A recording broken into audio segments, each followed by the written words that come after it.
Bonjour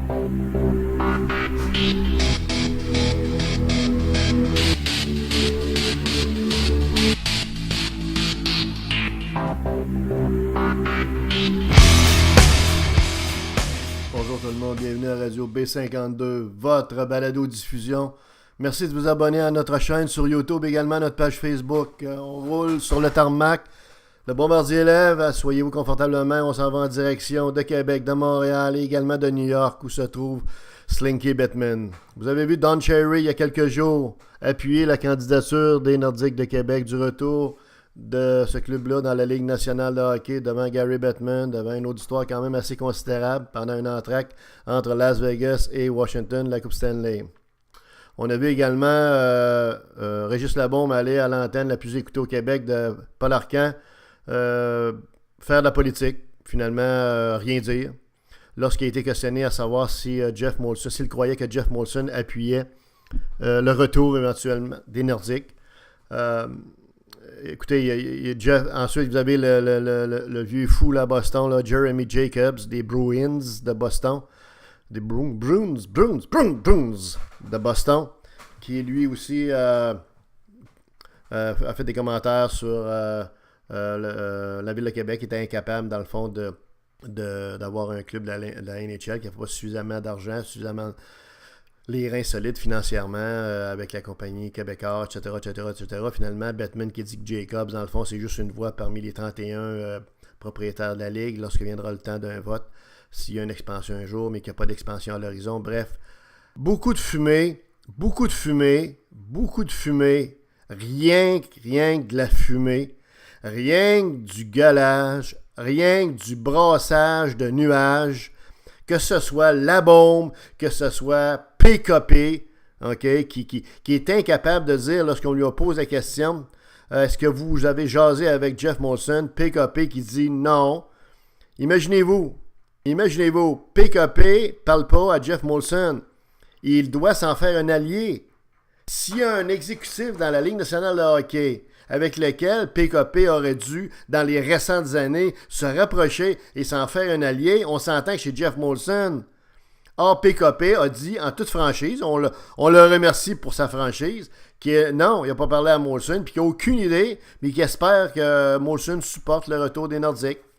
Or, Molson, lui, ce qu'il a dit de son bord, il n'a pas dit qu'il défendait le retour des Nordiques puis qu'il faisait la cabale pour ça. Il se lève pas le matin en disant « Go, go, go, je veux que les Nordiques reviennent ». Imaginez-vous, il y a le contrôle entier, il y a le monopole du marché au niveau du Québec.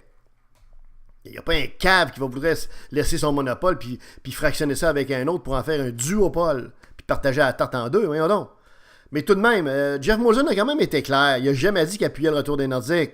C'est jamais dit ça. Trouvez une ligne qui dit ça en quelque part, parfait, mais vous n'en trouverez pas. Jeff Molson a toujours eu la même phrase. Il a toujours dit, si éventuellement il y a une proposition faite à l'exécutif, à l'exécutif, mais aux 31 propriétaires de la Ligue nationale de hockey, allant dans le sens d'un retour d'un club de hockey de la NHL à Québec, je vais voter oui. Il n'a jamais dit, je vais faire la promotion de ça, je vais préparer le terrain, je suis emballé par cette idée-là, je vais essayer de convaincre Gary Bettman, je vais essayer de convaincre son adjoint, son bras gauche, son bras droit, là, Bill Daly Weekly, Annually, B-Weekly, d'un retour des Nordiques, je vais faire tout ce que je peux en mon pouvoir. Mais non, voyons, ça serait rêvé en couleur, c'est un homme d'affaires. Il fait de l'argent comme un cochon actuellement, on a vu, sa concession à Jeff vaut à peu près 1,4 milliard. Il fait de l'argent avec toute la vente de produits dérivés, les chandails du Canadien, les capotes du Canadien, les ouvre-bouteilles du Canadien. Alors bon, ça en est un autre, ça. C'est ça. Il n'y a rien qui va dans un sens positif non plus du côté de Jeff Molson pour ce qui est des Nordiques de Québec. Mais écoutez, on pourrait énumérer là, ce qu'on appelle, nous, à B52, c'est pour ça qu'on fait ce podcast, parce qu'on est vraiment tannés, là, toute une gang de faiseux, y compris ceux qui devraient normalement être les promoteurs du dossier qui ont l'air à dormir au gaz, on le répète, comme PKP, OK? Toute une gang de faiseux, le maire de Québec, les animateurs de radio, les commentateurs de toutes sortes, comprenez-vous, qui n'ont aucune idée d'où en est le dossier des Nordiques et qui n'ont aucune influence, aucun impact sur une décision éventuelle à la Ligue nationale de revenir à Québec ou pas. Okay? Donc, c'est juste de la théorie, comprends-tu, puis du chiolage. C'est juste du placotage pour, dans un côté, savoir des bonnes cotes d'écoute de radio, ou de l'autre côté, d'avoir l'appui de la population quand c'est un politicien, gna gna gna, tu sais. Écoutez, c'est pathétique, là. Faudrait à un moment donné que ça arrête, là, parce que c'est clair que la Ligue nationale, en résumé, ne reviendra pas à Québec pour une simple et bonne raison. Il y en a plusieurs raisons, mais on va prendre la principale, là. On l'a dit dans plusieurs podcasts antérieurs qu'on vous invite à réécouter. On est allé au fond du dossier ici à B52. Nos podcasts sont disponibles. Mais la principale et première raison, c'est que la Ligue nationale de hockey est drivée à partir de New York par des Américains avec un plan de match, un plan d'affaires, un business plan qu'on appelle américain. Toutes les nouvelles concessions et s'il y avait une expansion ou s'il y avait un transfert de franchise, ben ça va être aux États-Unis d'Amérique de Donald J. Trump que ça va se faire. Oubliez le Canada. OK? C'est terminé. C'est terminé pour les Nordiques de Québec. Là. C'est dommage. On le dit avec tristesse, mais c'est ça la vérité.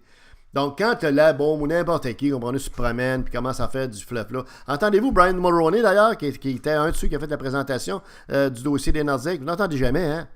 Vous n'entendez jamais. La dernière fois que je l'ai entendu, il nous disait, regarde, ça peut prendre 15, 20, 25 ans, puis peut-être jamais. C'est le seul qui a dit un petit peu la vérité, parce que dans le fond, il ne voulait pas que le monde, ici à Québec, se fasse des accroires, comment tu, fait qu'il a été relativement honnête. Les autres, c'est juste Québécois. L'autre chose qu'il faut voir, c'est que PKP n'est pas aimé, OK?